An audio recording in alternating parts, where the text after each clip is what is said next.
Hey everyone, सो आज हम letter to the editor का फॉर्मेट समझने वाले हैं।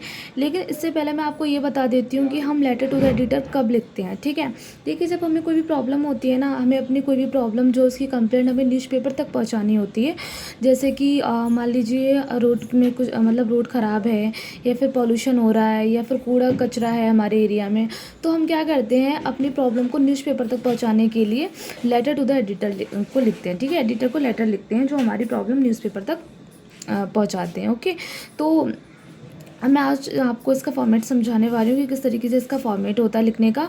इसके बाद में इसके साथ ही आपको एक एग्जांपल भी समझाऊंगी, क्योंकि अगर आपको फॉर्मेट समझा दूंगी तो आप एग्जांपल भी एक बार समझ लोगे तो आप अच्छी तरीके से आपको लेटर टू द एडिटर लिखना आ जाएगा। तो सबसे पहले स्टेप बाय स्टेप मैं आपको बता देती हूँ, फिर मैं इसका एग्जाम्पल भी बताऊँगी। ओके, तो देखिए सबसे पहले हम सेंडर्स का एड्रेस लिखते हैं, यानी कि जो हम लिख रहे हैं ना, मतलब हम अपना एड्रेस लिखते हैं यहाँ पर। ठीक है, उसके बाद हम डेट लिखते हैं। डेट लिखने के बाद हम एक लाइन जोड़ देंगे फिर। ठीक है, फिर the editor, name of the newspaper and city, यानी कि द एडिटर लिखेंगे, फिर नेम ऑफ द न्यूज़पेपर, यानी कि कोई भी न्यूज़पेपर हो सकता है, जैसे कि मान लीजिए टाइम्स ऑफ इंडिया है या द हिंदू है। ठीक है, इसके बाद हम सिटी लिख देंगे जहाँ भी हम रह रहे हैं। ओके, इसके बाद हम क्या करेंगे, यहाँ पर सब्जेक्ट लिखेंगे जो भी हमारी प्रॉब्लम है। सिर्फ वन लाइन में लिखना है आपको, ऐसा नहीं है कि 2-3 लाइन में लिख दें। ठीक है, ओके, वन लाइन में आपको यहाँ पर इसका सब्जेक्ट लिख देना है। इसके बाद सारिया मैडम, ठीक है, जिसको भी आप लिख रहे हैं।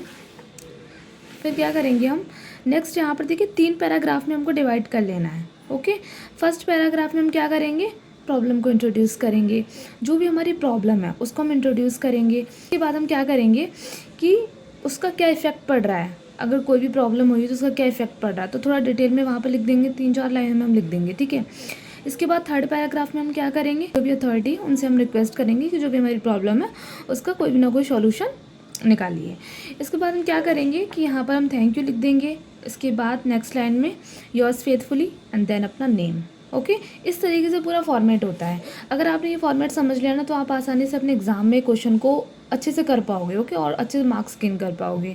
ठीक है, अब मैं आपको ना एक एग्जांपल से आपको समझा देती हूँ, जिससे कोई भी प्रॉब्लम नहीं होगी आपको। देखिए, तो यहाँ पर एक क्वेश्चन दिया हुआ है मैंने कि write a letter to the editor about the problem of garbage in your area. ठीक है, तो हमें ना एडिटर को एक लेटर लिखना है कि हमारा जो एरिया है वहाँ पर कूड़ा कचरे की जो प्रॉब्लम है उसके बारे में हमें लिखना है। ठीक है, तो देखिए हमें करना क्या है यहाँ पे। सबसे पहले मैं यहाँ पे क्या करती हूँ, तो मैंने आपको फॉर्मेट में बताया था कि हम पहले अपना एड्रेस लिखते हैं।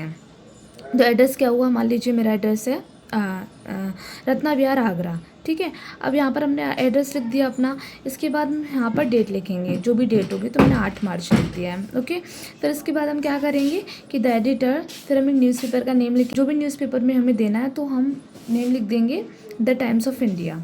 ओके, फिर इसके बाद आगरा।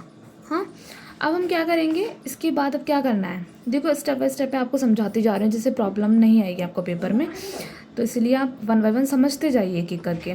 ओके, तो इसके बाद हम सब्जेक्ट लिखेंगे। सब्जेक्ट क्या हो गया, problem of garbage in our area. ठीक है, ये प्रॉब्लम हो गई। देखिए मैंने 1 लाइन में ही प्रॉब्लम को डिस्कस कर दिया है, ऐसा नहीं कि 2-3 लाइनों में आपको डिस्कस करना है, सिर्फ 1 लाइन में आपको एक प्रॉब्लम लिख देनी है अपनी, जो भी सब्जेक्ट है। ठीक है, अब क्या करना है आपको, सरिया मैडम लिखना है। फिर क्या करना है, देखिए मैंने यहाँ पर दोनों लिख दिए हैं, सरिया मैडम, आपको सिर्फ एक ही लिखना है। ओके, इसके बाद यहाँ पर हम लाइन लिख देंगे, जो हमारी प्रॉब्लम है वो लिखेंगे, प्रॉब्लम को इंट्रोड्यूस करेंगे। प्रॉब्लम क्या है कि problem garbage in our area, ये हमारी प्रॉब्लम है। देखिए एक चीज़ और आपको बता देती हूँ, एग्जाम में ये जो 2 लाइन होती है ना, ये फिक्स होती है हमारी, मतलब आप इसको लिख सकते हो। Through the columns of your newspaper I want to draw the attention of the authority to the problem of, अब यहाँ पर जो भी हमारी प्रॉब्लम है वो लिखनी है। टू द के बाद हमें अपनी प्रॉब्लम को डिस्कस करना है यहाँ पे।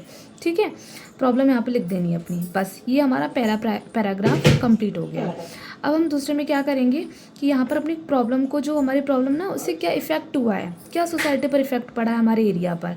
अब इफेक्ट क्या पड़ा है, देखिए जैसे कि मान लीजिए बहुत सारी बीमारियाँ फैल गई हैं, है ना, और बहुत स्मेल आ रही है उस एरिया से, बहुत गंदी स्मेल आ रही है, तो ये सारी अपनी प्रॉब्लम यहाँ पर थोड़ी सी डिस्कस कर देंगे, है ना। जैसे कि मान लीजिए कि बीमारियां हो गई हैं, स्मेल आ रही है, और बहुत सारे लोग जो इससे जूझ रहे हैं, तो इस तरीके से थोड़ा सा प्रॉब्लम बता देनी है, जो इफेक्ट पड़ रहा है वहाँ सोसाइटी पे।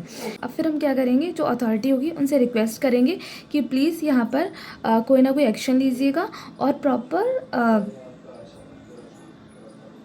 प्रॉपर क्लीनिंग करवाइएगा। ठीक है, इसके बाद हम क्या करेंगे कि हम थैंक यू लिखेंगे, और थैंक यू लिखने के बाद योर्स फेथफुल एंड देन अपना नेम लिखेंगे। ओके, तो यही है पूरा फॉर्मेट, मैंने आपको समझा दिया है, विद एग्जांपल भी मैंने आपको समझा दिया है और फॉर्मेट भी मैंने आपको डिस्कस कर दिया है। तो आज के लिए इतना ही। अगर वीडियो अच्छा लगा तो प्लीज़ वीडियो को लाइक कीजिएगा एंड चैनल को सब्सक्राइब करना ना भूलिए।